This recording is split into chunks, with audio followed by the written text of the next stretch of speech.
ನಮಸ್ಕಾರ, good morning. ನಾನು ಪೃಥ್ವಿರಾಜ್ ಹಾರನಹಳ್ಳಿ. ಕೋಲಾರ ಅಖಾಡಕ್ಕೆ ಸಿದ್ದು ಟಗರು ಕಟ್ಟಿ ಹಾಕ್ಲಿಕ್ಕೆ ಕೇಸರಿ ಪ್ಲಾನ್. ಮಾಜಿ ಸಿಎಂ ಮಾಜಿ ಆಪ್ತರಿಗೆ ಮೆಗಾ ಟಾಸ್ಕ್. ಶುರುವಾಯಿತು ಜಾತಿ ಲೆಕ್ಕಾಚಾರ. ವರ್ತೂರು ಹಿಂದೂ ರಾಜಕೀಯ. ಟಾರ್ಗೆಟ್ ಸಿದ್ದರಾಮಯ್ಯ.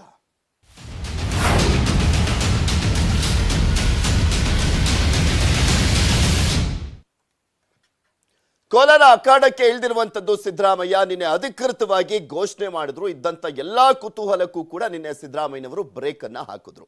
ಯಾವ ಕ್ಷೇತ್ರವನ್ನ ಸೆಲೆಕ್ಟ್ ಮಾಡ್ಕೊಳ್ತಾರೆ ಅನ್ನುವಂತ ಕುತೂಹಲ ಇತ್ತು ರಾಜ್ಯದಾದ್ಯಂತ.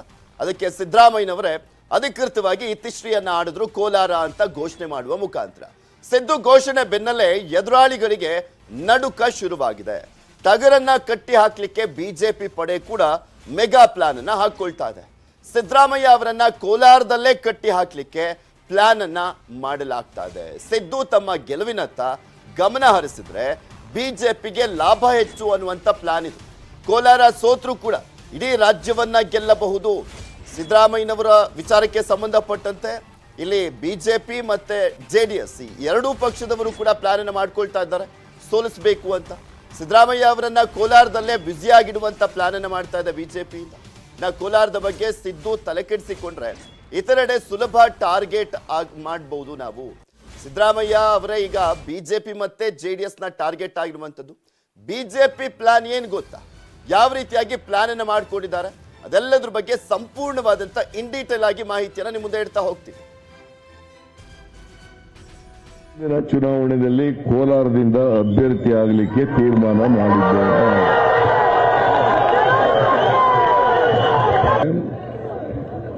ನಾನು ಮುಂದಿನ ಚುನಾವಣೆಯಲ್ಲಿ ಕೋಲಾರದಿಂದ ಅಭ್ಯರ್ಥಿ ಆಗಲಿಕ್ಕೆ ತೀರ್ಮಾನ ಮಾಡಿದ್ದೇನೆ.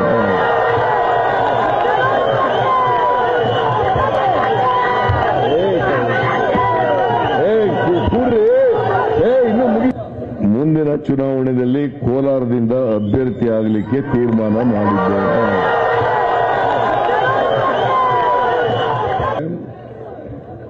ನಾನು ಮುಂದಿನ ಚುನಾವಣೆಯಲ್ಲಿ ಕೋಲಾರದಿಂದ ಅಭ್ಯರ್ಥಿ ಆಗಲಿಕ್ಕೆ ತೀರ್ಮಾನ ಮಾಡಿದ್ದೇನೆ. ಸಿದ್ದರಾಮಯ್ಯನವರು ಒಬ್ರು ಮಾಸ್ ಲೀಡರ್. ಒಂದು ಕ್ಷೇತ್ರವನ್ನ ಸೆಲೆಕ್ಟ್ ಮಾಡ್ಕೊಳ್ತಾರೆ ಅಂದ್ರೆ ಸಾಕಷ್ಟು ಅಳೆದು ತೂಗಿ ಕ್ಷೇತ್ರವನ್ನ ಸೆಲೆಕ್ಟ್ ಮಾಡ್ಕೊಳ್ಳುವಂಥದ್ದು. ಅದು ಅಲ್ಲದೆ ಇದು ಕೊನೆಯ ಚುನಾವಣೆ ಆಗಿರುವಂತ ಹಿನ್ನೆಲೆಯಲ್ಲಿ ಸಾಕಷ್ಟು ಲೆಕ್ಕಾಚಾರವನ್ನ ಹಾಕೊಂಡಿದ್ದಾರೆ ಸಿದ್ದರಾಮಯ್ಯನವರು. ಇದುವರೆಗೂ 10 ಎಲೆಕ್ಷನ್ ಫೇಸ್ ಮಾಡಿರುವಂಥದ್ದು. ಅಂದ್ರೆ 10 ಎಲೆಕ್ಷನ್ ಫೇಸ್ ಮಾಡಿ 11 ಕ್ಷೇತ್ರಗಳಲ್ಲಿ ಸ್ಪರ್ಧೆ ಮಾಡಿದ್ದಾರೆ. 8 ಬಾರಿ ಗೆಲುವನ್ನ ಸಾಧಿಸಿರುವಂಥದ್ದು. ಈಗ ಕೋಲಾರ ಸೆಲೆಕ್ಷನ್ ಮಾಡ್ಕೊಂಡಿರುವಂತ ಹಿಂದಿನ ಲೆಕ್ಕಾಚಾರ ಏನು, ಯಾವ ರೀತಿಯಾಗಿ ಪ್ಲಾನ್ ಅನ್ನು ಮಾಡಲಾಗ್ತದೆ, ಇದೆಲ್ಲದ್ರ ಬಗ್ಗೆನೂ ಕೂಡ ಹೇಳ್ತಾ ಹೋಗ್ತೀನಿ. ಟಾರ್ಗೆಟ್ ಸಿದ್ದರಾಮಯ್ಯ.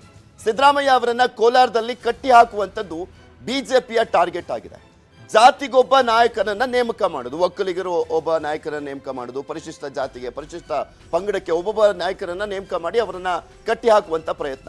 ಆಯಾ ಜಾತಿ ಮತದಾರರನ್ನ ಸೆಳೆಯುವಂಥದ್ದು, ಒಬ್ಬೊಬ್ಬ ನಾಯಕರನ್ನ ನೇಮಕ ಮಾಡಿ. ಸಿದ್ದು ಮಾಜಿ ಆಪ್ತರಾದಂಥ ವಲಸಿಗರಿಗೆ ಟಾಸ್ಕ್ ಅನ್ನ ಕೊಡುವಂತ ವಿಚಾರಕ್ಕೆ ಸಂಬಂಧಪಟ್ಟಂತೆ ಈ ಪ್ಲಾನ್ ಮಾಡಿಕೊಳ್ಳಲಾಗಿದೆ. ಸಿದ್ದು ಪಟ್ಟು ಅದಕ್ಕೆ ಮಾಜಿ ಆಪ್ತರಿಂದ ಪ್ರತಿಪಟ್ಟನ್ನ ಹಾಕುವಂತಹ ಒಂದು ಚಾನ್ಸಸ್ ಇರುವಂತಹ ಹಿನ್ನೆಲೆಯಲ್ಲಿ ಅವರಿಗೆ ಜವಾಬ್ದಾರಿಯನ್ನು ವಹಿಸುವಂತಹ ಸಾಧ್ಯತೆಗಳಿದಾವೆ. ಕೋಲಾರದಲ್ಲಿ ಗೆಲ್ಲಲೇಬೇಕಾದಂತ ಅನಿವಾರ್ಯತೆಯನ್ನ ಸೃಷ್ಟಿ ಮಾಡುವಂತ ಎಲ್ಲಾ ಸಾಧ್ಯತೆಗಳು ಕೂಡ ಇರುವಂತದ್ದು.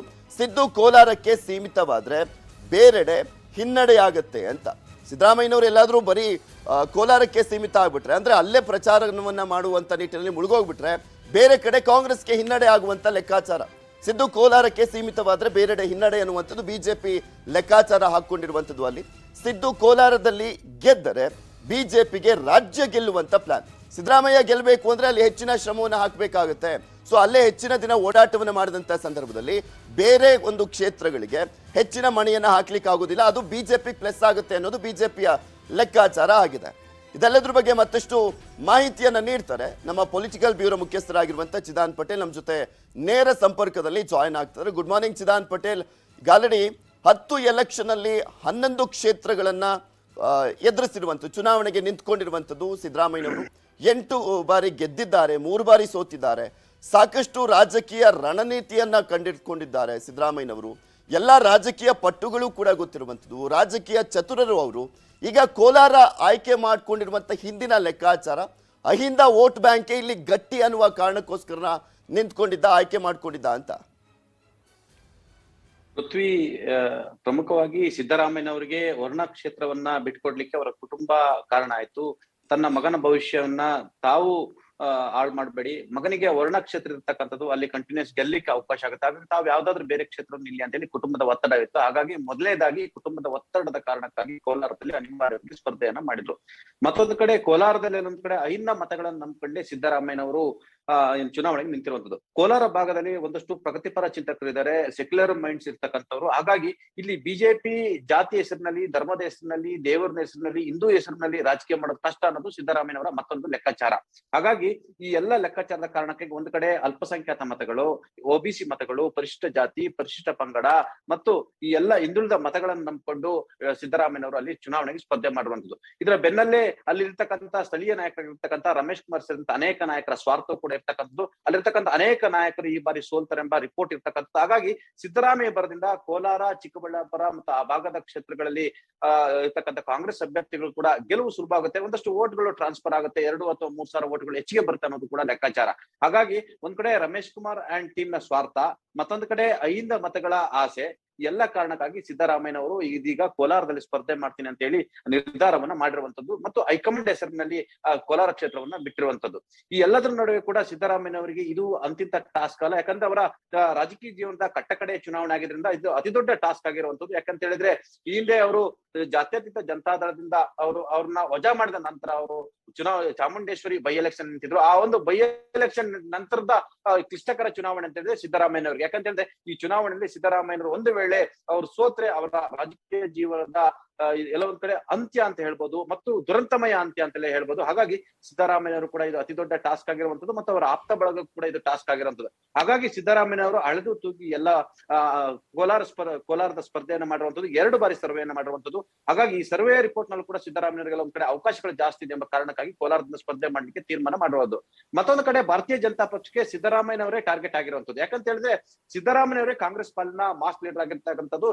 ಸಿದ್ದರಾಮಯ್ಯ ಇಡೀ ರಾಜ್ಯದ ಎಲ್ಲೇ ಹೋದ್ರು ಕೂಡ 4 ರಿಂದ 5 ಸಾವಿರ ಮತಗಳನ್ನು ತರುವಂತ ಶಕ್ತಿ ಇರ್ತಕ್ಕಂಥ ಮಾಸ್ ಲೀಡರ್ ಯಡಿಯೂರಪ್ಪನವರು, ದೇವೇಗೌಡರು ಮತ್ತು ಸಿದ್ದರಾಮಯ್ಯನವರು ಇವರು ಈ ರಾಜ್ಯದ ಮಾಸ್ ಲೀಡರ್ಗಳು. ಹಾಗಾಗಿ ಸಿದ್ದರಾಮಯ್ಯರವರನ್ನ ಚುನಾವಣೆಯಲ್ಲಿ ಕಟ್ಟಿ ಹಾಕಿದ್ರೆ, ಕೋಲಾರ ಕ್ಷೇತ್ರದಲ್ಲಿ ಬಿಗಿ ಮಾಡಿದ್ರೆ ಅವರು ಕೋಲಾರ ಕ್ಷೇತ್ರದಂತ ಹೆಚ್ಚು ಚಿತ್ತವನ್ನ ಹರಿಸ್ತಾರೆ, ಅಲ್ಲಿ ಹೆಚ್ಚು ಕೆಲಸ ಮಾಡ್ಲಿಕ್ಕೆ ಹೋಗ್ತಾರೆ. ಹಾಗಾಗಿ ಇಡೀ ರಾಜ್ಯವನ್ನು ಸುತ್ತೋ ವಿಚಾರದಲ್ಲಿ ಒಂದಷ್ಟು ನಿರ್ಲಕ್ಷ್ಯ ಮಾಡ್ತಾರೆ. ಅವರು ಗೆಲುವು ಮುಖ್ಯ ಆಗಿರುತ್ತೆ, ಹಾಗಾಗಿ ಗೆಲುವಿನತ್ತ ಅವರು ಚಿಂತನೆಯನ್ನ ಮಾಡ್ತಾರೆ. ಹಾಗಾಗಿ ಕೆಲವೊಂದ್ ಕಡೆ ಒಂದಷ್ಟು ಕ್ಷೇತ್ರಗಳಿಗೆ ಅವರು ಹೋಗೋದನ್ನ ಕಟ್ಟಿ ಹಾಕೋದ್ರಿಂದ ಅಲ್ಲಿ ಸಿದ್ದರಾಮಯ್ಯ ಹೆಸರಿನಲ್ಲಿ ಮತ ಬೀಳುವಂತ ಕಡಿಮೆ ಆಯ್ತು, ಅದು ಬಿಜೆಪಿಗೆ ವರದಾನ ಆಗುತ್ತೆ ಅನ್ನೋದು ಬಿಜೆಪಿ ಲೆಕ್ಕಾಚಾರ. ಹಾಗಾಗಿ ಸಿದ್ದರಾಮಯ್ಯನವರನ್ನ ಕೋಲಾರದಲ್ಲಿ ಕಟ್ಟಿ ಹಾಕಲು ಬಿಜೆಪಿ ಹೊಸ ತಂತ್ರವನ್ನ ಆರಂಭಿಸಿರುವಂತದ್ದು. ಅಲ್ಲೊಂದ್ ಕಡೆ ಸಂಘ ಪರಿವಾರ, ಬಿಜೆಪಿ ಅಂಗಸಂಸ್ಥೆಗಳು ಕೆಲಸ ಮಾಡ್ತಿದ್ರೆ, ಮತ್ತೊಂದು ಕಡೆ ಅಲ್ಲಿರ್ತಕ್ಕಂಥ ಜಾತಿವಾರ ಮತಗಳ ಆಧಾರದ ಮೇಲೆ ಅಲ್ಲಿ ನಾಯಕರನ್ನು ನೇಮಿಸುವಂತದ್ದು ಮತ್ತು ಸಿದ್ದರಾಮಯ್ಯ ವಿರುದ್ಧ ಕೆಲಸ ಮಾಡುವಂತದ್ದು. ಆ ಮುಖಾಂತರ ಕೋಲಾರ ಕ್ಷೇತ್ರದಲ್ಲಿ ಸಿದ್ದರಾಮಯ್ಯರವನ್ನ ವಲಸಿಗ ಸಚಿವರುಗಳು, ವಲಸಿಗ ನಾಯಕರು ಮತ್ತು ಸ್ಥಳೀಯ ಜಾತಿಗಳ ಆಧಾರದ ಮೇಲೆ ನಾಯಕರನ್ನ ನೇಮಿಸಿ ಮಾಡುವ ಮುಖಾಂತರ ಸಿದ್ದರಾಮಯ್ಯರವನ್ನ ಕಟ್ಟಿ ಹಾಕಲು ಎಲ್ಲಾ ರೀತಿಯ ರಣತಂತ್ರವನ್ನ ಮಾಡ್ತಿರುವಂತದ್ದು. ಆ ಮುಖಾಂತರ ಇಡೀ ಚುನಾವಣೆಯಲ್ಲಿ ಸಿದ್ದರಾಮಯ್ಯವರಿಗೆ ಪ್ರಚಾರ ಮಾಡ್ಲಿಕ್ಕೆ ಅವಕಾಶ ಕಲ್ಪಿಸದಂತೆ ಮಾಡುವಂತದ್ದು ಬಿಜೆಪಿಯ ಲೆಕ್ಕಾಚಾರ. ಒಟ್ಟಿನಲ್ಲಿ ಸಿದ್ದರಾಮಯ್ಯನವರನ್ನ ಕಟ್ಟಿ ಹಾಕಿದ್ರೆ ಕಾಂಗ್ರೆಸ್ ಪಕ್ಷವನ್ನ ಅರ್ಧ ಕಟ್ಟಿ ಹಾಕಿದಂತೆ ಅನ್ನೋದು ಬಿಜೆಪಿಯ ಲೆಕ್ಕಾಚಾರ. Prithviraj. Okay, thank you Chidan Patel ನಿಮ್ಮೆಲ್ಲ ಮಾಹಿತಿಗಾಗಿ. ಸಿದ್ದು ಸ್ಪರ್ಧೆಯಿಂದ ಬಿಜೆಪಿ ಜೆಡಿಎಸ್ ಪಾಳ್ಯದಲ್ಲಿ ತಳಮಳ ಶುರುವಾಗಿದೆ. 4 ತಿಂಗಳು ಸರ್ವೆ ನಡೆಸಿಯೇ ಸ್ಪರ್ಧೆಗೆ ಸಿದ್ಧವಾಗಿರುವಂತದ್ದು ಸಿದ್ದರಾಮಯ್ಯ. ಸುಮ್ನೆ ದಿಢೀರ್ ಅಂತ ಹೋಗ್ಬಿಟ್ಟು ನಿನ್ನೆ ಘೋಷಣೆ ಮಾಡಲಿಲ್ಲ, ಒತ್ತಡ ಹಾಕಿದ್ರು ಅನ್ನುವ ಕಾರಣಕ್ಕೋಸ್ಕರ ಸಿದ್ದರಾಮಯ್ಯನವರು ಹೋಗಿ ಘೋಷಣೆ ಮಾಡಲಿಲ್ಲ. ಅಲ್ಲಿ ಸರ್ವೆಯನ್ನ ಮಾಡಿದಂತ ಹಿನ್ನೆಲೆಯಲ್ಲಿ ಸಿದ್ದರಾಮಯ್ಯನವ್ರಿಗೆ ಒಂದು 80,000ಕ್ಕೂ ಹೆಚ್ಚು ಮತಗಳು ಬರ್ತಾವೆ ಅನ್ನುವ ಕಾರಣಕ್ಕೋಸ್ಕರ ತಮ್ಮ ಸ್ಪರ್ಧೆಯನ್ನ ಖಚಿತಪಡಿಸಿದ್ದಾರೆ. ನಿನ್ನೆ ಸಿದ್ದು ಸ್ಪರ್ಧೆಯಿಂದ ಹೆಚ್ಚು ಟೆನ್ಷನ್ ಆಗಿರುವಂತದ್ದು ವರ್ತೂರ್ಗೆ. ಕೋಲಾರ ಬಿಜೆಪಿ ಟಿಕೆಟ್ ಆಕಾಂಕ್ಷಿಯಾಗಿದ್ದಾರೆ ವರ್ತೂರ್ ಪ್ರಕಾಶ್. ಸಿದ್ದರಾಮಯ್ಯ ಪವರ್ ಏನು ಅಂತ ಸ್ಪಷ್ಟವಾಗಿ ತಿಳಿದಿರುವಂತದ್ದು ವರ್ತೂರು ಪ್ರಕಾಶ್ ಅವರಿಗೆ. ಇಡೀ ರಾಜ್ಯಕ್ಕೆ ಗೊತ್ತಿದೆ ಸಿದ್ದರಾಮಯ್ಯನವರ ಪವರ್ ಏನು ಅಂತ. ಸಿದ್ದರಾಮಯ್ಯ ಅವರನ್ನ ಹಣಿಲಿಕ್ಕೆ ಹಿಂದುತ್ವದ ಅಜೆಂಡಾ ಮುನ್ನೆಲೆಗೆ ತರುವಂತ ನಿಟ್ಟಿನಲ್ಲಿ ಪ್ಲಾನ್ ಮಾಡಲಾಗಿದೆಯಂತೆ. 2-3 ದಿನಗಳಲ್ಲಿ ವರ್ತೂರು ಪ್ರಕಾಶ್ ಬೆಂಬಲಿಗರ ಸಭೆ ನಡೆಯಲಿದೆ. ಕೋಲಾರದಲ್ಲಿ ಶ್ರೀರಾಮೋತ್ಸವ ಆಯೋಜನೆ ಬಗ್ಗೆ ಚರ್ಚೆಯನ್ನ ಮಾಡ್ತಾ ಇದ್ದಾರಂತೆ ವರ್ತೂರು ಪ್ರಕಾಶ್. ಕನಿಷ್ಠ 20,000 ಜನರನ್ನ ಸೇರಿಸಿ ಶಕ್ತಿ ಪ್ರದರ್ಶನಕ್ಕೆ ಸಿದ್ಧತೆಯನ್ನ ಮಾಡ್ಕೊಳ್ತಾ ಇದ್ದಾರೆ. ಸಿದ್ದು ಅವರನ್ನ ಅಲ್ಪಸಂಖ್ಯಾತರ ಪರ, ದಲಿತ ವಿರೋಧಿ ಎಂದು ಬಿಂಬಿಸುವಂತ ಪ್ಲಾನ್ ಅನ್ನ ಮಾಡುವಂತ ನಿಟ್ಟಿನಲ್ಲಿ ಒಂದು ಸಮಾವೇಶವನ್ನ ಮಾಡಲಿಕ್ಕೆ ನಿರ್ಧಾರ ಮಾಡಲಾಗಿದೆ. ಜೆಡಿಎಸ್ ನಿಂದಲೂ ಕೂಡ ಸಿದ್ದರಾಮಯ್ಯ ಅವರನ್ನ ಹಣಿಲಿಕ್ಕೆ ಸೀಕ್ರೆಟ್ ಪ್ಲಾನ್ ಅನ್ನ ಮಾಡಲಾಗ್ತಾ ಇದೆ. ನಮ್ಮ ಸಮಾಜದ ಮುಖಂಡರು, ಮಾಜಿ ಮುಖ್ಯಮಂತ್ರಿಗಳು ಕೋಲಾರ ವಿಧಾನಸಭಾ ಕ್ಷೇತ್ರದಲ್ಲಿ ಸ್ಪರ್ಧೆ ಮಾಡ್ತೀನಿ ಅಂತ ಹೇಳಿದ್ರೆ ಅವ್ರಿಗೆ ನಾನು ಆರ್ಥಿಕವಾಗಿ ಸ್ವಾಗತವನ್ನು ಕೊಡ್ತೀನಿ. ಈಗಾಗಲೇ ಅವರ ಸಿದ್ದರಾಮಯ್ಯನವರು ಚಾಮುಂಡಿ ಕ್ಷೇತ್ರದಲ್ಲಿ ಪಡೆದಂಥ ಮತಗಳು ಎಷ್ಟು ಅಂತರದಲ್ಲಿ ಸೋತರು, ಬಾದಾಮಿ ಕ್ಷೇತ್ರದಲ್ಲಿ ಹೋಗಿ ನಿಂತ್ಕೊಂಡು ಅಲ್ಲಿ ಎಷ್ಟು ಮತಗಳ ಅಂತರದಲ್ಲಿ ಗೆದ್ದರು ಎಲ್ಲ ಕೂಡ ಈ ರಾಜ್ಯದ ಜನ ನೋಡ್ತಾ ಇದ್ದಾರೆ. ಕೋಲಾರ ವಿಧಾನಸಭಾ ಕ್ಷೇತ್ರದ ವಿಚಾರ ಇನ್ನೂ ಅವ್ರಿಗೆ ಗೊತ್ತಿಲ್ಲ. ಯಾವುದು ಗ್ರೌಂಡ್ ರಿಯಾಲಿಟಿ, ಹಳ್ಳಿಗಳಲ್ಲಿ ಯಾವ ಪರಿಸ್ಥಿತಿ ಕಾಂಗ್ರೆಸ್ ಅಂತೇಳಿ ಯಾರ್ದೋ ಮಾತು ಕೇಳಿ ಸ್ಪರ್ಧೆ ಮಾಡಿದ್ದಾರೆ. ಜನರು ಇದಕ್ಕೆ ತಕ್ಕವಾದ ಉತ್ತರನ ಕೊಡ್ತಾರೆ. ಕಾಂಗ್ರೆಸ್ನ ಪ್ರಮುಖ ನಾಯಕ, ಮಾಸ್ ಲೀಡರ್, ಮುಂದಿನ ಮುಖ್ಯಮಂತ್ರಿನೇ ಅಂತ ಬಿಂಬಿತ ಆಗ್ತಾ ಇರುವಂತ ಸಿದ್ದರಾಮಯ್ಯನವರು ಗೆಲ್ಲುವಂತ ಪ್ಲಾನ್ ಯಾವ ರೀತಿಯಾಗಿದೆ ಅನ್ನುವಂಥದ್ದನ್ನ ಎಕ್ಸ್ಪ್ಲೈನ್ ಮಾಡ್ತಾ ಹೋಗ್ತೀನಿ. ಕೋಲಾರದಲ್ಲಿ ಕ್ಷೇತ್ರದ ವಿಚಾರಕ್ಕೆ ಸಂಬಂಧಪಟ್ಟಂತೆ ಕ್ಷೇತ್ರದ ಸರ್ವೆಯನ್ನ ನಡೆಸಿಯೇ ಅಲ್ಲಿ ಘೋಷಣೆಯನ್ನ ಮಾಡಿದ್ದು ಸಿದ್ದರಾಮಯ್ಯನವರು ನಿನ್ನೆ. ನಾನು ಯಾವ ರೀತಿಯಾಗಿ ಗೆಲ್ಲಬಹುದು ಅಲ್ಲಿ ಅಂತ ಜಾತಿ ಸಮುದಾಯವಾರು ಸಮೀಕ್ಷೆಯನ್ನ ಮಾಡಿದ್ರು. ಎಷ್ಟರ ಮಟ್ಟಿಗೆ ನನಗೆ ವೋಟ್ ಬೀಳ್ಬೋದು, ಜನರ ಬೆಂಬಲ ಸಿಗ್ಬೋದು ಅನ್ನುವಂಥದ್ರ ಬಗ್ಗೆ ಸಮೀಕ್ಷೆಯನ್ನ ಮಾಡಲಾಯಿತು. ಸರ್ವೆ ಪ್ರಕಾರ ಸಿದ್ದುಗೆ 80,000ಕ್ಕೂ ಹೆಚ್ಚು ಮತ ಬರುವಂತ ನಿರೀಕ್ಷೆಯನ್ನ ಇಟ್ಟುಕೊಳ್ಳಲಾಗಿದೆ. 41,000 ಮುಸ್ಲಿಂ ಮತಗಳಿರುವಂತ ಕ್ಷೇತ್ರ ಅದು. ಅಲ್ಲಿ ಒಕ್ಕಲಿಗರು ಮತ್ತೆ ಮುಸ್ಲಿಮರು ಸರಿಸಮಾನವಾಗೇ ಇದ್ದಾರೆ. 25,000 ಕುರುಬ ಮತಗಳಿರುವಂತ ಕ್ಷೇತ್ರ. ಅದರಲ್ಲೂ ಕೂಡ ಹತ್ತತ್ರ ಒಂದು 70% ನನಗೆ ಬರಬಹುದು ಅನ್ನುವಂಥ ಲೆಕ್ಕಾಚಾರದಲ್ಲಿ ಸಿದ್ದರಾಮಯ್ಯನವರು ಇದ್ದಾರೆ. ಕೊನೆ ಚುನಾವಣೆ ಬೇರೆ ಆಗಿರುವಂಥ ಹಿನ್ನೆಲೆಯಲ್ಲಿ 10,000 ಕ್ರೈಸ್ತ ಮತಗಳಿರುವಂಥ ಕ್ಷೇತ್ರ ಬೇರೆ, 10,000 ಕ್ರೈಸ್ತ ಮತಗಳು ಕೂಡ ಇರುವಂಥದ್ದು. ಯಾಕೆಂದ್ರೆ ಅವೆಲ್ಲವೂ ಕೂಡ ಕಾಂಗ್ರೆಸ್ನ ವೋಟ್ ಬ್ಯಾಂಕ್ ಅಂತಾನೆ ಕನ್ಸಿಡರ್ ಮಾಡಲಾಗುತ್ತೆ. ಸೊ ಹೀಗಾಗಿ ಆ ಮತಗಳು ಪಕ್ಕ ನಮಗೆ ಬರ್ತವೆ ಅನ್ನುವಂಥ ಲೆಕ್ಕಾಚಾರ ಸಿದ್ದರಾಮಯ್ಯನವರದ್ದು, ಕಾಂಗ್ರೆಸ್ ಮುಖಂಡರದ್ದು. ಈ ಮೂರೂ ಸಮುದಾಯದ ಮತಗಳೇ ನಿರ್ಣಾಯಕವಾಗಿರುವಂಥದ್ದು ಸಿದ್ದರಾಮಯ್ಯನವರ ಸೋಲು ಮತ್ತು ಗೆಲುವಿನಲ್ಲಿ. ಸೊ ಹೀಗಾಗಿ ಸಿದ್ದರಾಮಯ್ಯನವರು ಈ ವೋಟ್ಗಳು ನನಗೆ ಬಂದೇ ಬರ್ತವೆ ಅನ್ನುವಂಥ ಕಾನ್ಫಿಡೆನ್ಸ್ನಲ್ಲಿ ಕೋಲಾರದಲ್ಲಿ ನಿಂತ್ಕೊಳ್ಳುವಂಥ ವಿಚಾರಕ್ಕೆ ಸಂಬಂಧಪಟ್ಟಂತೆ ಲೆಕ್ಕಾಚಾರ ಹಾಕೊಂಡು ನಿನ್ನೆ ಖಚಿತಪಡಿಸಿದ್ದು. ಇನ್ನು ಬಿಜೆಪಿ ಲೆಕ್ಕಾಚಾರ ಏನು ಅನ್ನುವಂಥದ್ದನ್ನ ನೋಡ್ತಾ ಹೋಗೋಣ. ಬಿಜೆಪಿ ಕೂಡ ಪ್ಲಾನ್ ಅನ್ನ ಮಾಡ್ಕೊಂಡಿದೆ. 49,000 SC ಮತಗಳು ಅಲ್ಲಿ ಇರುವಂಥದ್ದು. ಆದ್ರೆ SC ಮತಗಳ ವಿಚಾರಕ್ಕೆ ಸಂಬಂಧಪಟ್ಟಂತೆ ನೋಡಿದಾದ್ರೆ ಯಾವ ನಿರೀಕ್ಷೆ ಬಿಜೆಪಿ ಇಟ್ಕೊಂಡಿದೆ ಅಂದ್ರೆ ಮೊನ್ನೆ ಮೀಸಲಾತಿ ಹೆಚ್ಚಳ ಮಾಡ್ತಲ್ಲ, ಸೊ ಹೀಗಾಗಿ ನಮಗೆ ಸ್ವಲ್ಪ ಸಪೋರ್ಟ್ ಸಿಗಬಹುದು ಅನ್ನುವಂಥ ನಿರೀಕ್ಷೆಯಲ್ಲಿ ಬಿಜೆಪಿ ಇದೆ. 11,000 ST ಮತಗಳು, ಅವ್ರಿಗೂ ಕೂಡ ಮೀಸಲಾತಿಯನ್ನ ಜಾಸ್ತಿ ಮಾಡಲಾಗಿತ್ತು 4% ಅಷ್ಟು. 38,000 ಒಕ್ಕಲಿಗ ಮತಗಳು. ಇದು ಬಿಜೆಪಿಗೆ ಒಂದು 10,000 ಬಂದ್ರೆ ಹೆಚ್ಚು ಅಂತ ಹೇಳಬೇಕಾಗುತ್ತೆ. ಬಿಕಾಸ್ JDS ಮತಗಳು ಅಲ್ಲಿ ಅಂದ್ರೆ JDSಗೆ ಹೆಚ್ಚಿನ ಪಾಲು ಹೋಗುವಂತ ಸಾಧ್ಯತೆ ಇದೆ. ಅದರ ಜೊತೆಗೆ ಶ್ರೀನಿವಾಸ್ ಗೌಡ್ರು ಈಗ ಕಾಂಗ್ರೆಸ್ಗೆ ಹೋಗಿರುವಂತ ಹಿನ್ನೆಲೆಯಲ್ಲಿ ಸ್ವಲ್ಪ ಭಾಗ ಕಾಂಗ್ರೆಸ್ಗೂ ಕೂಡ ಬರುವಂತ ಚಾನ್ಸಸ್ ಇರುವಂತದ್ದು. ಇನ್ನು 25,000 ಕುರುಬ ಮತಗಳು ಇರುವಂತದ್ದು. ಕುರುಬ ಸಮುದಾಯದಲ್ಲಿ ಪ್ರಶ್ನಾತೀತ ನಾಯಕರು ಅಂತ ಕರೆಸ್ಕೊಳ್ತಾರೆ ಸಿದ್ದರಾಮಯ್ಯನವರು. ಆದ್ರೆ ವರ್ತೂರು ಪ್ರಕಾಶ್ ಕುರುಬ ಸಮುದಾಯದವರೇ ಅಲ್ಲಿ ನಿಂತ್ಕೊಳ್ತಾ ಇರುವಂತ ಹಿನ್ನೆಲೆಯಲ್ಲಿ ಸ್ವಲ್ಪ ಮಟ್ಟಿಗೆ ವೋಟ್ಗಳನ್ನ ಅಲ್ಲಿ ಪಡೆದುಕೊಳ್ಳುವಂತ ಸಾಧ್ಯತೆ ಇದೆ. ಈ ಲೆಕ್ಕಾಚಾರದಲ್ಲಿ ಬಿಜೆಪಿ ಇದೆ. ಇಲ್ಲಿ ಸ್ವಲ್ಪ ವೋಟ್ಗಳನ್ನ ಪಡ್ಕೊಂಡ್ರೆ ನಾವು ಸ್ವಲ್ಪ ಫೈಟ್ ಕೊಡ್ಬೋದು ಸಿದ್ದರಾಮಯ್ಯನವರಿಗೆ ಅನ್ನುವಂಥ ಲೆಕ್ಕಾಚಾರದಲ್ಲಿ ಬಿಜೆಪಿ ಇರುವಂಥದ್ದು. ಇನ್ನು JDS ಪ್ಲಾನ್ ಏನು ಅಂತ ನೋಡೋಣ. JDS ಅಲ್ಲಿ ಕಳೆದ ಬಾರಿ ತಮ್ಮ ಹಾಲಿ ಶಾಸಕರು ಇದ್ದಿದ್ದಂತ ಅಂದ್ರೆ ಕೋಲಾರ ಕ್ಷೇತ್ರದಲ್ಲಿ JDSನ ಶಾಸಕರು ಇದ್ದಂಥವ್ರು ಈಗ ಆಲ್ರೆಡಿ ಅವರು ಕಾಂಗ್ರೆಸ್ಗೆ ಹೋಗಿದ್ದಾರೆ. 38,000 ಒಕ್ಕಲಿಗ ಮತಗಳು ಇದ್ದಾವೆ. JDSನ ವೋಟ್ ಬ್ಯಾಂಕ್ ಏನಂತ ಕನ್ಸಿಡರ್ ಮಾಡ್ತಾರೆ ಅಂದ್ರೆ ಅದು ಒಕ್ಕಲಿಗ ವೋಟ್ಗಳನ್ನ. ಇನ್ನು 41,000 ಮುಸ್ಲಿಂ ಮತಗಳು ಇರುವಂಥದ್ದು. ಅದನ್ನು ಎಷ್ಟು ಮಟ್ಟಿಗೆ ಡಿವೈಡ್ ಮಾಡ್ತಾರೆ JDSನವರು ಕಾದು ನೋಡಬೇಕಾಗಿದೆ. ಎಷ್ಟು ಡಿವೈಡ್ ಆಗುತ್ತೆ ಅದು ಬಿಜೆಪಿ ಪ್ಲಸ್ ಆಗುತ್ತೆ. 49,000 SC ಮತಗಳು ಕೂಡ ಇರುವಂಥದ್ದು. ಅದರಲ್ಲೂ ಕೂಡ ಸ್ವಲ್ಪ ಮಟ್ಟಿಗೆ JDS ಪಡೆದುಕೊಳ್ಳುವಂಥ ಸಾಧ್ಯತೆ ಇದೆ. 11,000 ST ಮತಗಳು ಕೂಡ ಇರುವಂಥದ್ದು.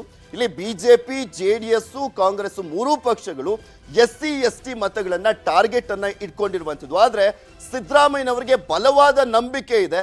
ಅಹಿಂದ ಮತಗಳು ನನಗೆ ಬಂದೇ ಬರ್ತಾವೆ ಅನ್ನುವಂಥ ಒಂದು ನಂಬಿಕೆಯನ್ನ ಇಟ್ಕೊಂಡಿದ್ದಾರೆ. ಒಕ್ಕಲಿಗ ಮತಗಳ ಮೇಲೆ ಅಷ್ಟಾಗಿ ನಿರೀಕ್ಷೆಯನ್ನ ಇಟ್ಕೊಂಡಿಲ್ಲ ಸಿದ್ದರಾಮಯ್ಯನವರು. ಒಕ್ಕಲಿಗ ಮತಗಳು JDSಗೆ ಹೋಗುವಂತ ಸಾಧ್ಯತೆ ಇರುವಂತ ಹಿನ್ನೆಲೆಯಲ್ಲಿ ಈ ಒಂದು ಪ್ಲಾನ್ ಅನ್ನ JDS ಮಾಡ್ಕೊಂಡಿದೆ. ನೋಡ್ಬೇಕು ಯಾವ್ಯಾವ ರೀತಿಯಾಗಿ ಪ್ಲಾನ್ ಅನ್ನ ವರ್ಕೌಟ್ ಮಾಡ್ಕೊಳ್ತಾರೆ ಅಂತ. ಇನ್ನು ಇದೆಲ್ಲದ್ರ ಬಗ್ಗೆ ಮತ್ತಷ್ಟು ಮಾಹಿತಿಯನ್ನ ನೀಡ್ತಾರೆ ನಮ್ಮ ಕೋಲಾರದ ಪ್ರತಿನಿಧಿ ರಘುರಾಜ್. ನೇರ ಸಂಪರ್ಕದಲ್ಲಿ ಜಾಯ್ನ್ ಆಗ್ತಾ ಇದ್ದಾರೆ. ರಘುರಾಜ್, ಸಿದ್ದರಾಮಯ್ಯನವರು ಈಗ ಆಲ್ರೆಡಿ ಖಚಿತಪಡಿಸಿದ್ರು ಕೋಲಾರದಲ್ಲಿ ನಿಂತ್ಕೊಳ್ತಾ ಇದ್ದೀನಿ ಅಂತ. ಯಾವ ರೀತಿಯಾಗಿದೆ ಜಾತಿಯ ಲೆಕ್ಕಾಚಾರ, ಯಾರಿಗೆ ಇಲ್ಲಿ ಟೆನ್ಷನ್ ಎದುರಾಗಿರುವಂಥದ್ದು, ಸಿದ್ದರಾಮಯ್ಯನವರ ಗೆಲುವಲ್ಲಿ ಕೇಕ್ ವಾಕ ಅಥವಾ ತುಂಬಾ ಫೈಟ್ ಅನ್ನ ಮಾಡಬೇಕಾಗಿದೆಯಾ, ಹರಸಾಹಸ ಪಡಬೇಕಾಗಿದೆ, ಹೇಗಿದೆ ಗ್ರೌಂಡ್ ರಿಯಾಲಿಟಿ ಅಲ್ಲಿ? ಪೃಥ್ವಿರಾಜ್, ಏನಂತಂದ್ರೆ ಸಿದ್ದರಾಮಯ್ಯವ್ರ ತಂದ್ರೆ ಸ್ಪರ್ಧೆ ಕೇವಲ ಕೋಲಾರ ಕ್ಷೇತ್ರದ ಮೇಲೆ ಮಾತ್ರ ಇದು ಪರಿಣಾಮ ಬೀರೋದಿಲ್ಲ. ಕೋಲಾರ ಚಿಕ್ಕಬಳ್ಳಾಪುರ ಎರಡು ಜಿಲ್ಲೆಯ ಒಂದು ಕಾಂಗ್ರೆಸ್ ಶಾಸಕರ ಗೆಲುವಿನಲ್ಲೂ ಕೂಡ ಇದೊಂದು ಮಹತ್ವದ ಪಾತ್ರ ವಹಿಸುತ್ತೆ ಅಂತಾನೆ ಹೇಳ್ಬೋದು. ಈಗಾಗಲೇ ಕೋಲಾರ ಚಿಕ್ಕಬಳ್ಳಾಪುರ ಎರಡೂ ಜಿಲ್ಲೆಯಲ್ಲಿ ಕೂಡ ಸುಮಾರು 11 ವಿಧಾನಸಭಾ ಕ್ಷೇತ್ರ ಇದೆ. ಕೋಲಾರ ಮತ್ತೆ ಚಿಕ್ಕಬಳ್ಳಾಪುರ ಎರಡು ಕೂಡ ಈ ಮೊದಲೇ ಕಾಂಗ್ರೆಸ್ನ ಭದ್ರಕೋಟೆ ಅಂತ ಹೇಳಲಾಗ್ತಾ ಇತ್ತು. ಈ ಒಂದು ಭದ್ರಕೋಟೆಯಲ್ಲಿ ಈಗಾಗಲೇ ಜೆಡಿಎಸ್ ಪ್ರಭಾವ ಕೂಡ ಹೆಚ್ಚಿದೆ. ಈ ಒಂದು ಜೆಡಿಎಸ್ ಪ್ರಭಾವವನ್ನು ಕೂಡ ಕಡಿಮೆ ಮಾಡಿದ್ರು ಕೂಡ ಈ ಒಂದು ಸಿದ್ದರಾಮಯ್ಯ ಅವರ ಒಂದು ಸ್ಪರ್ಧೆ ಕೂಡ ಖಂಡಿತ ಒಂದು ಪ್ರಮುಖ ಪಾತ್ರ ವಹಿಸುತ್ತೆ. ಈಗ ನಿನ್ನೆ ಏನ್ ಸಿದ್ದರಾಮಯ್ಯನವರು ಕೋಲಾರದಲ್ಲಿ ಸ್ಪರ್ಧೆ ಮಾಡ್ತೀನಿ ಅಂತಕ್ಕಂಥ ಒಂದು ಘೋಷಣೆ ಮಾಡಿದ್ರು. ಆ ಒಂದು ಘೋಷಣೆ ಯಾರ್ದೋ ಒತ್ತಡದಿಂದ ಅವರು ಮಾಡಿರುವಂತ ಘೋಷಣೆ ಅಲ್ಲ. ಅವರು ಕೂಡ ಸಂಪೂರ್ಣವಾಗಿ ಇಲ್ಲಿ ಏನು ಒಂದು ರಾಜಕೀಯ ಚಿತ್ರಣವನ್ನು ಕೂಡ ಅರಿತುಕೊಂಡು ಮತ್ತೆ ಜಾತಿ ಲೆಕ್ಕಾಚಾರವನ್ನು ಮಾಡಿಕೊಂಡು ಈಗ ಅವರು ಸ್ಪರ್ಧೆಯನ್ನ ಘೋಷಣೆ ಮಾಡಿದ್ದಾರೆ. ಸಿದ್ದರಾಮಯ್ಯನವರ ಒಂದು ಸ್ಪರ್ಧೆ ಬಗ್ಗೆ ಕೋಲಾರದಲ್ಲಿ ಹೇಳೋದಾದ್ರೆ ಸುಮಾರು 80,000ಕ್ಕೂ ಹೆಚ್ಚು ಮತಗಳನ್ನ ಸಿದ್ದರಾಮಯ್ಯರು ಪಡೆಯೋದು ಸಾಧ್ಯತೆ ಇರೋದ್ರಿಂದ ಅವರ ಒಂದು ಗೆಲುವು ಇಲ್ಲಿ ಸಾಕಷ್ಟು ಸುಲಭ ಅಂತಾನೆ ಹೇಳಲಾಗ್ತದೆ. ಅವರ ಒಂದು ಸ್ಪರ್ಧೆಯಿಂದ ಖಂಡಿತ ಇಲ್ಲಿ ಡ್ಯಾಮೇಜ್ ಆಗುವಂತದ್ದು ಜೆಡಿಎಸ್ ಪಕ್ಷಕ್ಕೆ ಅಂತಾನೆ ಹೇಳ್ಬೋದು. ನೇರವಾಗಿ ಜೆಡಿಎಸ್ ಪಕ್ಷಕ್ಕೆ ಡ್ಯಾಮೇಜ್ ಆಗುತ್ತೆ. ಮತ್ತೆ ಬಿಜೆಪಿಯಲ್ಲಿ ಈಗಾಗಲೇ ಟಿಕೆಟ್ ಅನ್ನ ಗಿಟ್ಸ್ಕೊಂಡು ಈಗ MLA ಆಗ್ಬೇಕು ಅಂತ ಹೊರಟಿರುವಂತಹ ವರ್ತೂರ್ ಪ್ರಕಾಶ್ ಅವರ ಒಂದು ಗೆಲುವು ಕೂಡ ಇದು ಸಾಕಷ್ಟು ಇವಾಗ ಹೊಡೆತ ಬೀಳುತ್ತೆ ಅಂತ ಹೇಳ್ಬೋದು. ವರ್ತೂರ್ ಪ್ರಕಾಶ್ ಅವರು ಈ ಹಿಂದೆ ಅವರು ಬಿಜೆಪಿಗೆ ಜಾಯ್ನ್ ಆಗುವಾಗ ಅವ್ರ ಮಂತ್ರಿ ಸ್ಥಾನವನ್ನು ಕೂಡ ಪಕ್ಕಾ ಮಾಡ್ಕೊಂಡ್ರು ಅಂತಕ್ಕಂಥ ಮಾಹಿತಿ ಕೂಡ ಅವರೇ ಸುಮಾರು ಸತಿ ಹೇಳ್ತಾ ಇದ್ರು. ಈಗ ಸಿದ್ದರಾಮಯ್ಯವರು ನನ್ನ ವಿರುದ್ಧ ಸ್ಪರ್ಧೆ ಮಾಡೋದಿಲ್ಲ, ಅವರು ನಮ್ಮದೇ ಸಮುದಾಯದ ನಾಯಕರು ಅಂತಕ್ಕಂಥ ಮಾತನ್ನ ಹೇಳ್ತಾ ಇದ್ರು. ಈಗ ಸಿದ್ದರಾಮಯ್ಯ ಅವರು ವರ್ತೂರ್ ಪ್ರಕಾಶ್ ವಿರುದ್ಧವಾಗಿ ಸ್ಪರ್ಧೆ ಮಾಡೋದಕ್ಕೂ ಕೂಡ ಹೇಳಿದ್ದಾರೆ. ಇದನ್ನ ಎಲ್ಲೋ ನೋಡೋದಾದ್ರೆ ಬಿಜೆಪಿ ಪಕ್ಷಕ್ಕೂ ಕೂಡ ಇಲ್ಲಿ ಒಂದು ಗೆಲುವಿನ ಆಸೆನ ಕಾಣ್ತಾ ಇದ್ರು. ಅವ್ರಿಗೂ ಕೂಡ ಒಂದು ದೊಡ್ಡ ಒಂದು ಹೊಡೆತನೆ ಬಿದ್ದಂತಾಗಿದೆ. ಈಗ ಸಿದ್ದರಾಮಯ್ಯ ಸ್ಪರ್ಧೆಯಿಂದ ಈಗ ಜೆಡಿಎಸ್ ಮತ್ತೆ ಬಿಜೆಪಿ ಪಾಳಯದಲ್ಲಿ ಸಾಕಷ್ಟು ಈಗ ತಳಮಳ ಉಂಟಾಗಿರುವಂತದ್ದು. ಈಗ ನಾವು ಹೇಗೆ ಮುಂದೆ ಸಿದ್ದರಾಮಯ್ಯರನ್ನ ಫೇಸ್ ಮಾಡೋದು, ಯಾವ್ದು ಸ್ಟ್ರಾಟಜಿ ಇಟ್ಕೊಂಡು ಫೇಸ್ ಮಾಡ್ಬೇಕು ಅಂತಕ್ಕಂಥದ್ದು ಈಗ ಅವ್ರಿಗೆ ಒಂದು ಸ್ಟ್ರಾಟಜಿನ ಕೂಡ ಈಗ ಪ್ಲಾನ್ ಮಾಡ್ಕೊಳ್ತಾ ಇದ್ದಾರೆ. ಮತ್ತೆ ಅಹಿಂದ ಮತಗಳ ಹೆಚ್ಚಿರುವಂತಹ ಕೋಲಾರ ಕ್ಷೇತ್ರವನ್ನ ಸಿದ್ದರಾಮಯ್ಯನವರು ಈ ಹಿಂದೆ ಆಯ್ಕೆ ಮಾಡ್ಕೊಳ್ತಾರಾ ಇಲ್ವಾ ಅಂತಕ್ಕಂಥ ಒಂದು ಅನುಮಾನ ಕಾಡ್ತಾ ಇತ್ತು. ಆದ್ರೆ ಎಲ್ಲರ ನಿರೀಕ್ಷೆಯಂತೆ ಈಗಾಗಲೇ ಸಿದ್ದರಾಮಯ್ಯ ಕ್ಷೇತ್ರವನ್ನು ಘೋಷಣೆ ಮಾಡಿದ್ದಾರೆ. ಮತ್ತೆ ಜನವರಿ 23ನೇ ತಾರೀಕಿಗೆ ಒಂದು ದೊಡ್ಡದಾದ ಸಮಾವೇಶವನ್ನು ಕೂಡ ಕೋಲಾರದಲ್ಲಿ ಮಾಡ್ತಾರೆ. ಈಗ ನಿನ್ನೆ ನಾವೇನು ಸುಮಾರು ಒಂದು 6,000 ಜನ ಒಂದು ಸಮಾವೇಶದಲ್ಲಿ ನೋಡಿದ್ರಿ. ಆದ್ರೆ ಮುಂದೆ ಬರ್ತಕ್ಕಂಥ ಸಮಾವೇಶದಲ್ಲಿ ಸುಮಾರು 50,000ಕ್ಕೂ ಹೆಚ್ಚು ಜನರನ್ನ ಸೇರಿಸಿ ಒಂದು ಸಮಾವೇಶವನ್ನು ಕೂಡ ಇಲ್ಲಿ ಮಾಡ್ತಾ ಇರುವಂತದ್ದು. ಹಿಂದೆ ಮುಸ್ಲಿಂ ಜನಾಂಗವನ್ನ ಓಲೈಸೋದಕ್ಕೆ ಜೆಡಿಎಸ್ ಪಕ್ಷದವರು ಒಂದು ಸಮಾವೇಶವನ್ನ ಮಾಡಿದ್ರು. ಈಗ ಬಿಜೆಪಿ ಪಕ್ಷದವರು ಕೂಡ ಒಂದು ಶ್ರೀರಾಮೋತ್ಸವವನ್ನು ಒಂದು ಕಾರ್ಯಕ್ರಮ ಮಾಡುವ ಮೂಲಕ ಹಿಂದೂಗಳ ಮತಗಳನ್ನ ತಡೆಯೋದಕ್ಕೆ ಒಂದು ಪ್ಲಾನ್ ಅನ್ನ ಮಾಡ್ತಾ ಇದ್ದಾರೆ. ಈಗಾಗಲೇ ಬಿಜೆಪಿ ಕೋರ್ ಕಮಿಟಿ ಸಭೆಯಲ್ಲಿ ಇದ್ರ ಬಗ್ಗೆ ಇನ್ನು ಮುಂದೆ ರಾಜಕೀಯ ಚಿತ್ರಣಗಳ ಒಂದು ರೂಪರೇಷೆಯನ್ನ ಕೂಡ ಮಾಡೋದು ಹೇಗೆ ಅಂತಕ್ಕಂಥ ಒಂದು ಚರ್ಚೆ ಕೂಡ ಆಗುತ್ತೆ ಅಂತ ಮಾಹಿತಿ ಲಭ್ಯವಾಗಿರುವಂತದ್ದು. ಮತ್ತೆ ಸಂಸದ ಮುನಿಸ್ವಾಮಿ ಅವರು ಈಗಾಗಲೇ ಕೋಲಾರದ ಒಂದು ಫೈರ್ ಬ್ರ್ಯಾಂಡ್ ಅಂತಾನೆ ಏನ್ ಹೇಳ್ತಾ ಇದ್ದಾರೆ. ಅವ್ರಿಗಾಗಲೇ ಸಿದ್ದರಾಮಯ್ಯ ವಿರುದ್ಧವಾಗಿ ಸಾಕಷ್ಟು ಒಂದು ಟೀಕಾ ಪ್ರಹಾರವನ್ನು ಕೂಡ ಆರಂಭಿಸಿದ್ದಾರೆ. ಸಿದ್ದರಾಮಯ್ಯನವರು ಧರ್ಮ ವಿರೋಧಿ, ಹಿಂದೂ ವಿರೋಧಿ ಅಂತಕ್ಕಂಥ ಒಂದು ಹಣೆಪಟ್ಟಿ ಕೂಡ ಸಿದ್ದರಾಮಯ್ಯ ಅವರು ಕಟ್ಲಿಕ್ಕೆ ಹೊರಟಿದ್ದಾರೆ.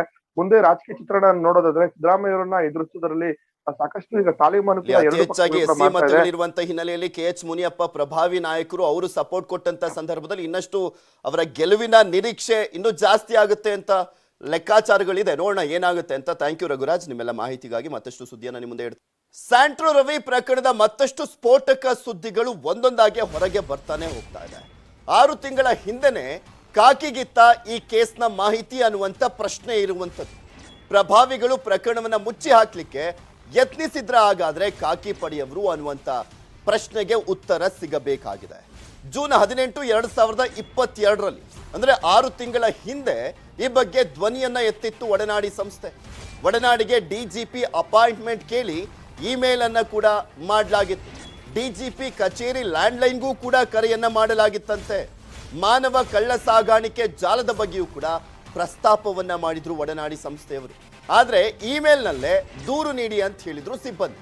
DGP ಕಚೇರಿ ಸಿಬ್ಬಂದಿಯಿಂದ ಒಡನಾಡಿಗೆ ಸೂಚನೆಯನ್ನ ನೀಡಲಾಗಿತ್ತು.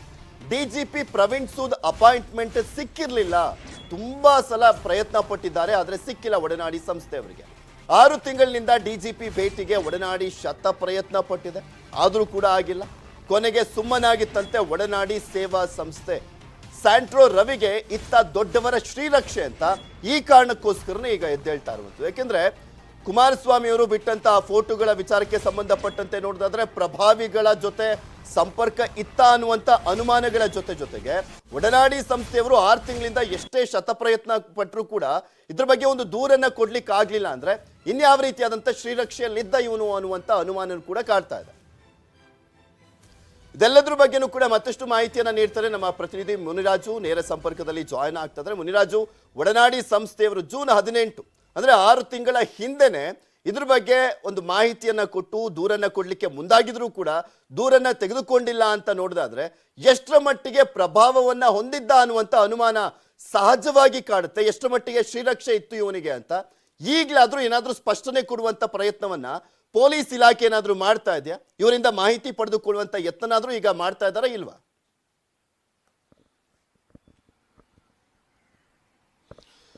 ಪೃಥ್ವಿ, ಏನು ಈಗಾಗಲೇ ಸ್ಯಾಂಟ್ರೋ ರವಿ ಕೇಸ್ ಸಂಬಂಧಪಟ್ಟಂತೆ ಏನು ಈ ಹಿಂದೆ 6 ತಿಂಗಳ ಹಿಂದೆ ಆತನ ಮೇಲೆ ಒಂದು ದೂರನ್ನ ದಾಖಲು ಮಾಡೋದಕ್ಕೆ ಒಂದು ಒಡನಾಡಿ ಸಂಸ್ಥೆ ಮುಂದಾಗಿತ್ತು ಅನ್ನೋ ಅಂಶ ಈಗ ಹೊರಗಡೆ ಬರ್ತಾ ಇರೋದು. ಯಾಕಂದ್ರೆ ಈಗಾಗಲೇ ಸ್ಯಾಂಟ್ರೋ ರವಿಗೆ ಸಂಬಂಧಪಟ್ಟಂತೆ ಬೇರೆ ಬೇರೆ ಪ್ರಕರಣಗಳಿರ್ಬೋದು, ಮತ್ತೆ ಆತನ ಒಂದು ಲೈಫ್ ಸ್ಟೈಲ್ ಇರ್ಬೋದು, ಮತ್ತೆ ಆತನ ಏನು ಅಕ್ರಮ ಚಟುವಟಿಕೆಗಳೇನಿದೆ ಇದು ಒಂದೊಂದಾಗಿ ಹೊರಗಡೆ ಬರ್ತಿರ್ಬೇಕಾದ್ರೆ ಆತನ ಈ ಒಂದು ಕೃತ್ಯಗಳ ಬಗ್ಗೆ ಒಂದು 6 ತಿಂಗಳ ಹಿಂದೆಯೇ ಒಡನಾಡಿ ಸಂಸ್ಥೆಗೆ ಗೊತ್ತಿತ್ತು. ಅವರು ಇದ್ರ ಬಗ್ಗೆ ಒಂದು ಪೊಲೀಸ್ ಇಲಾಖೆಗೆ ಒಂದು ದೂರನ್ನ ಕೊಡೋದಕ್ಕೂ ಸಹ ಒಂದು ತಯಾರಿಗಳನ್ನ ಮಾಡಿಕೊಂಡು ಅದ್ರ ಬಗ್ಗೆ ಏನು ಡಿಜಿಪಿ ಕಚೇರಿಯನ್ನು ಸಹ ಅವರು ಸಂಪರ್ಕ ಮಾಡಿರ್ತಾರೆ.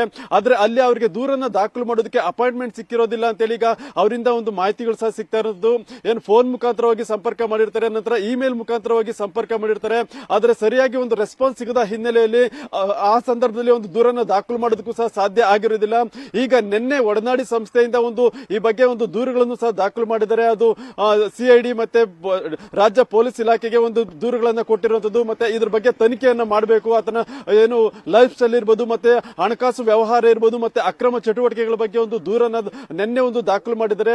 ಈಗ ಪೊಲೀಸ್ ಇಲಾಖೆ ಇದನ್ನು ಯಾವ ರೀತಿ ಪರಿಗಣಿಸುತ್ತೆ, ಈ ಹಿಂದೆ ದೂರು ಕೊಟ್ಟಿದ್ರು ಸಹ ಯಾಕೆ ಅದನ್ನ ನಿರ್ಲಕ್ಷ್ಯ ಮಾಡಿದ್ರು, ಮತ್ತೆ ಯಾಕೆ ಆ ಸಂದರ್ಭದಲ್ಲಿ ಅಪಾಯಿಂಟ್ಮೆಂಟ್ ಅನ್ನ ಕೊಡದಿಲ್ಲ ಅನ್ನೋ ಒಂದು ಪ್ರಶ್ನೆ ಈಗ ಉದ್ಭವ ಆಗ್ತಿರೋದ್ರಿಂದ ಈಗ ಇದ್ರ ಬಗ್ಗೆ ಇಲಾಖೆ ಯಾವ ರೀತಿ ತನಿಖೆ ಮಾಡುತ್ತೆ, ಮತ್ತೆ ಈಗ ನಿನ್ನೆ ಕೊಟ್ಟಿರುವಂತಹ ದೂರನ್ನ ಯಾವ ರೀತಿ ಪರಿಗಣಿಸ್ತಾರೆ, ಮತ್ತೆ ಅದ್ರ ಬಗ್ಗೆ ತನಿಖೆಗೆ ಏನಾದ್ರು ಆದೇಶ ಕೊಡ್ತಾರೆ ಅನ್ನೋದೀಗ ಕಾದ್ ನೋಡ್ಬೇಕಾಗಿದೆ.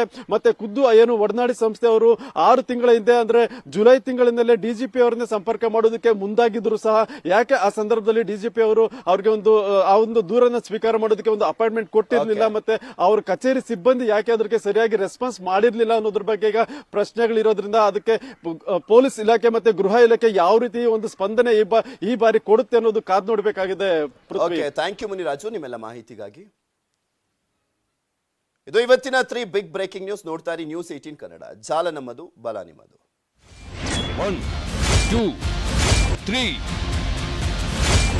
Big breaking.